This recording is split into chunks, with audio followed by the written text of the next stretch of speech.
June 6, 1944. Normandy, 4:32 a.m. The largest invasion in human history is about to begin. More than 150,000 soldiers, 5,000 ships, 11,000 aircraft, all moving toward France. But inside a bunker in Germany, Adolf Hitler is sleeping. His generals are nervous. His commanders are arguing. And Germany's strongest army is standing still, waiting in the wrong place. Because for 2 years, the Allies had been lying, and Germany had believed every word. By 1943, Nazi Germany understood one brutal truth. They were losing the war. In the east, the Red Army was pushing back after Stalingrad. In the south, Allied forces had landed in Italy. In the air, German cities were being bombed daily. And in the west, everyone knew what was coming. An invasion. A massive Allied landing in Western Europe. A second front. A direct attack on Hitler's fortress Europe. The only question was, where? German commanders studied maps endlessly. France, Belgium, Holland, hundreds of kilometers of coastline, thousands of beaches, but only a few were suitable for invasion. You needed flat beaches, low cliffs, nearby ports, good roads inland. After months of analysis, German intelligence reached a conclusion. One location stood above all others. Pas-de-Calais, the narrowest point between England and France, only 34 kilometers across, closest to British airfields, closest to supply bases, easiest for ships to reach, fastest for reinforcements. To the German High Command, it was obvious. If the Allies invaded, they would come here. So Germany prepared. Heavily, they built concrete bunkers, gun emplacements, minefields, tank traps, barbed wire. They flooded lowlands, destroyed bridges, blocked roads. Entire villages were turned into fortresses. Field Marshal Erwin Rommel was placed in charge of coastal defense. The Desert Fox, one of Germany's best generals, Rommel took the threat seriously. He traveled constantly, inspecting beaches, shouting at officers, demanding more mines, more obstacles, more weapons. The enemy must be destroyed on the beach, he said, or we lose the war. By early 1944, Pas-de-Calais had become the most defended coastline in history. More than 150,000 German troops were stationed there. Elite divisions, panzer units, experienced veterans. Meanwhile, Normandy, just 200 kilometers away, looked almost quiet. Fewer troops, weaker fortifications, less artillery, less armor. To German planners, it made sense. Normandy was too far, too risky, too exposed. Bad weather, bad supply routes, no major ports nearby. It looked like a terrible choice.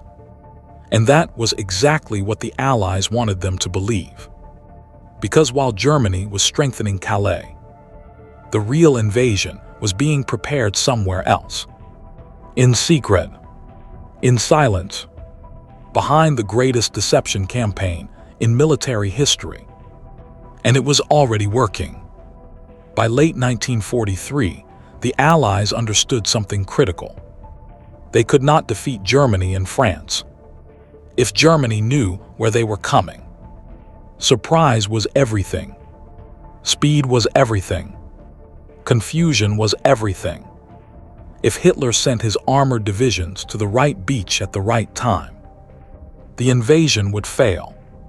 Hundreds of thousands would die. and the war could be lost.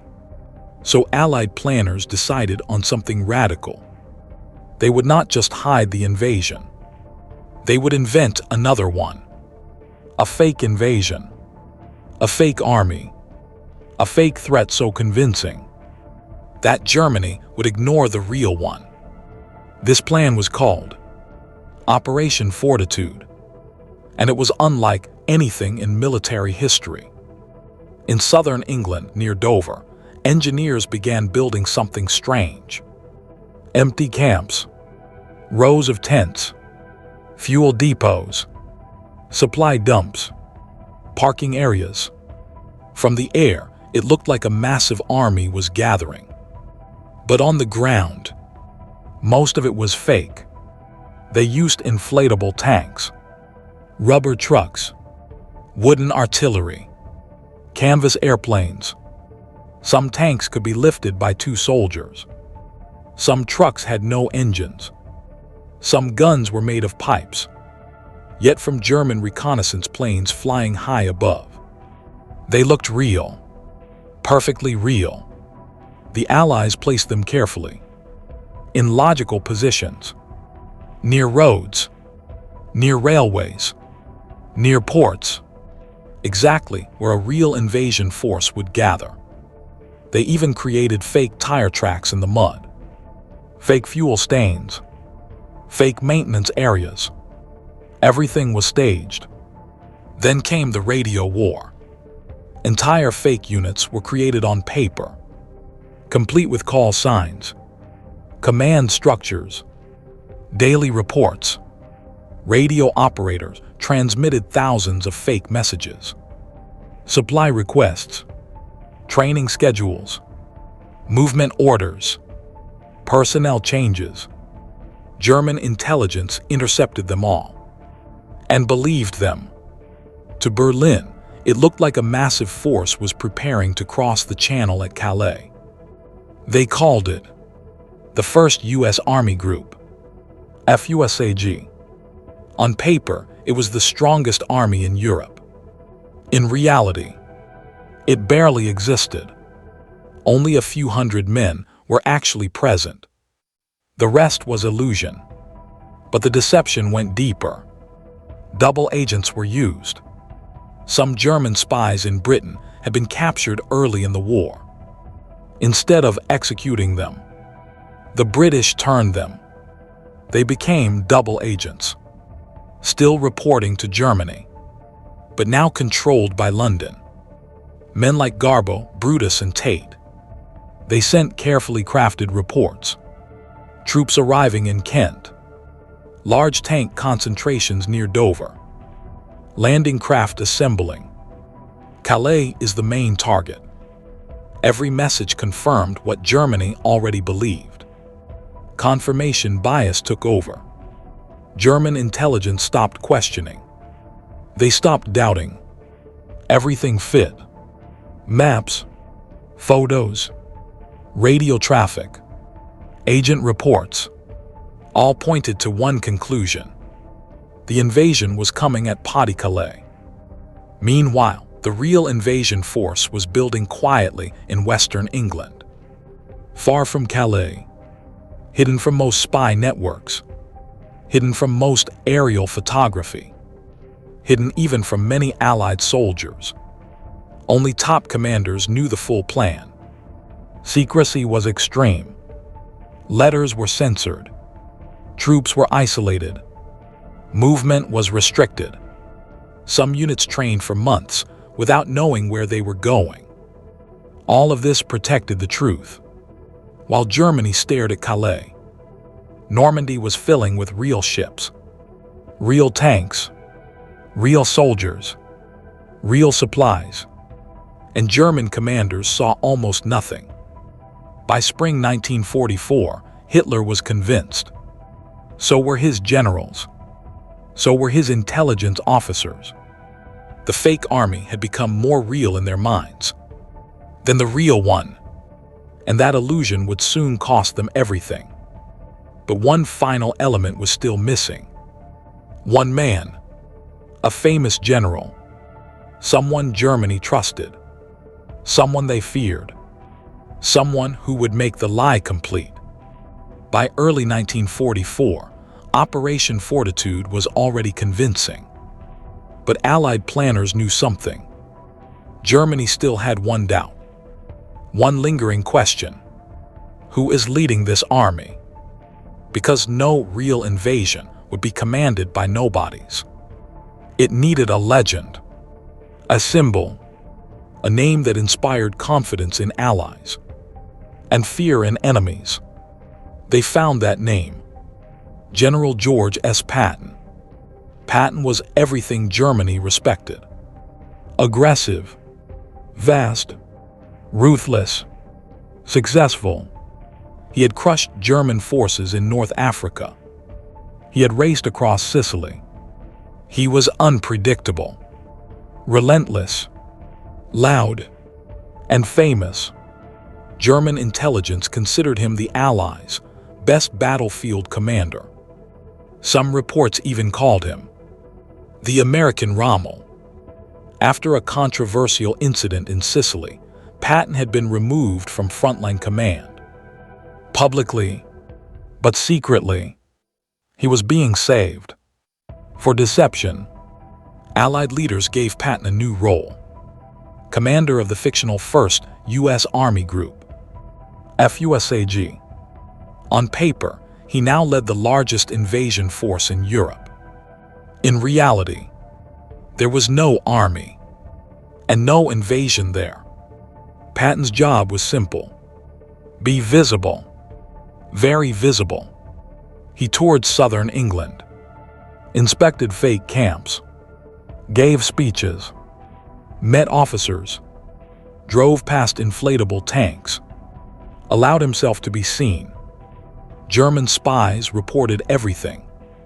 Patton observed near Dover, Patton inspecting landing craft, Patton preparing assault forces. Each report strengthened German beliefs. They trusted Patton's reputation more than any photograph. If Patton was there, the invasion must be there. Allied deception teams carefully managed his movements. They leaked schedules. They staged meetings. They planted rumors.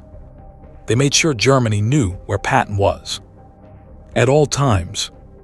Meanwhile, the real invasion commander, Dwight D. Eisenhower, stayed in the shadows. Rarely photographed, rarely visible, rarely discussed. Germany focused on Patton, ignored Eisenhower. It was exactly what the Allies wanted. Even Hitler himself believed the story. He ordered his best armored divisions to stay near Calais, waiting for Patton, waiting for the real invasion, waiting for a landing that would never come. Some German officers quietly questioned the logic. What if Normandy is the real target? But their voices were drowned out. Patton's presence was too powerful, too convincing, too perfect. One intelligence officer later admitted, "We trusted Patton more than our own doubts." By May 1944, the deception was complete. Germany had locked its strongest forces in the wrong place. And they were ready to wait while the real storm gathered elsewhere. But one last test remained. The night before the invasion, when everything could collapse. June 5, 1944. Southern England. Rain fell softly on airfields and ports. Wind pushed low clouds across the channel. Inside command tents, Allied officers stared at weather reports. Storms, high waves, poor visibility. The invasion had already been delayed once.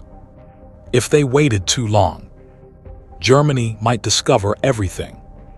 General Eisenhower faced the hardest decision of his life: go or cancel.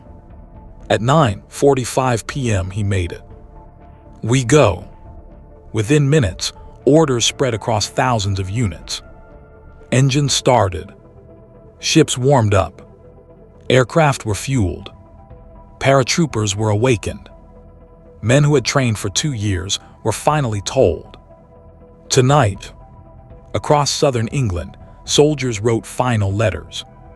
Some prayed, some joked, some stared into nothing. They knew many would not return. At 11:30 p.m., the first Allied aircraft lifted into the dark sky. Hundreds of transport planes, C-47 Dakotas, loaded with paratroopers.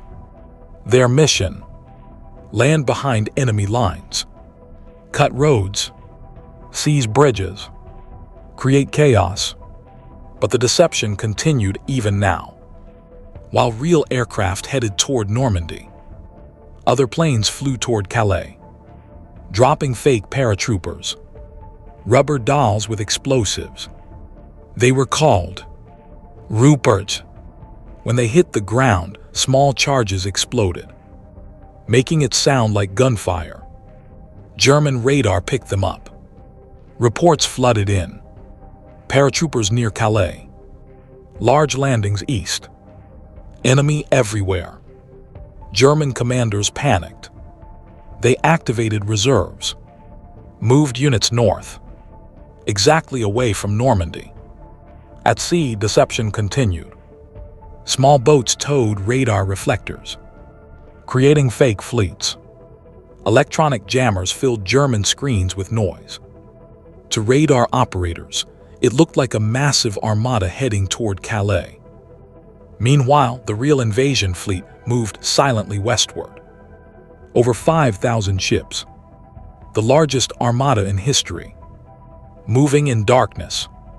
No lights, no signals, only quiet engines and whispered commands. Some ships collided, others got lost, but they kept going. Along the French coast, German soldiers noticed strange activity. Distant engine sounds, flashes on the horizon. Some reported it, but headquarters dismissed it. Diversion. Fake. Not the main attack. Rommel was in Germany, visiting his family. Many senior commanders were absent. Hitler was asleep. No one dared wake him. As midnight passed, confusion spread through German command. Reports contradicted each other. Calais, Normandy, Belgium, everywhere and nowhere. Which was real? Which was fake? By 2:00 a.m., paratroopers were landing in Normandy. Scattered, lost, some drowned, some landed in swamps, some fell directly onto enemy positions. But even in chaos, they created panic. Roads were blocked, telephones cut, messengers killed. German response slowed. At 3:30 a.m., coastal batteries in Normandy opened fire. They saw silhouettes, ships, real ones. But by then, it was too late. The trap had closed. Germany was blind, confused, and divided, while history's greatest invasion moved forward. But the final mistake was still to come. One decision that sealed everything. June 6, 1944. Normandy, 6:30 a.m. The sun rose over a coastline that had become hell. Smoke-covered beaches. Ships burned offshore. Men lay scattered across sand. Thousands of Allied soldiers were already fighting for their lives. But in German headquarters, there was still hesitation. Reports from Normandy were alarming. Large landings, heavy fighting, enemy tanks ashore. Yet many commanders refused to believe it. They thought it was another trick, another diversion, another part of fortitude. Berlin still believed Calais was the main target. Hitler's strongest armored divisions, the 1st SS Panzer, the 12th SS Hitler Youth, Panzer Lehr, were kept in reserve.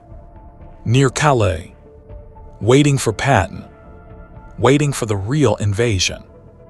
Rommel rushed back from Germany. He arrived to chaos. Phones ringing, officers shouting, maps covered in pins. He demanded immediate counterattacks. But he didn't have authority. Only Hitler could release the reserves. And Hitler was asleep. His staff refused to wake him.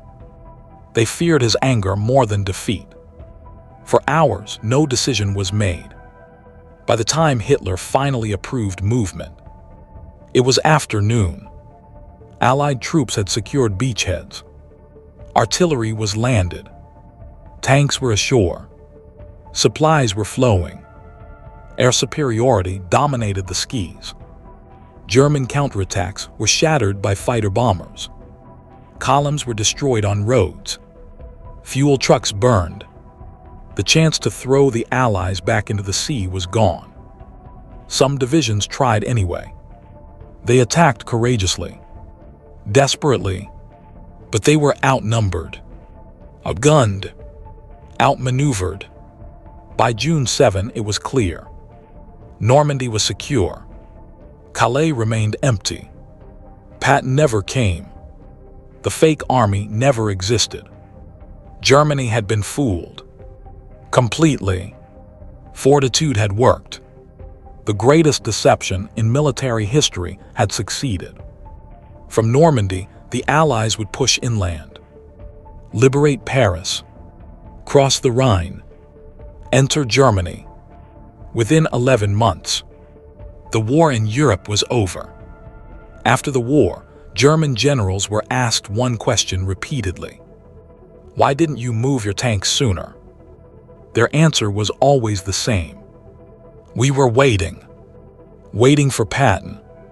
Waiting for Calais. Waiting for something that was never coming. One Allied officer later summarized it simply: we didn't beat them with numbers. We beat them with belief. And that belief was built on lies, carefully designed, perfectly executed, and devastatingly effective.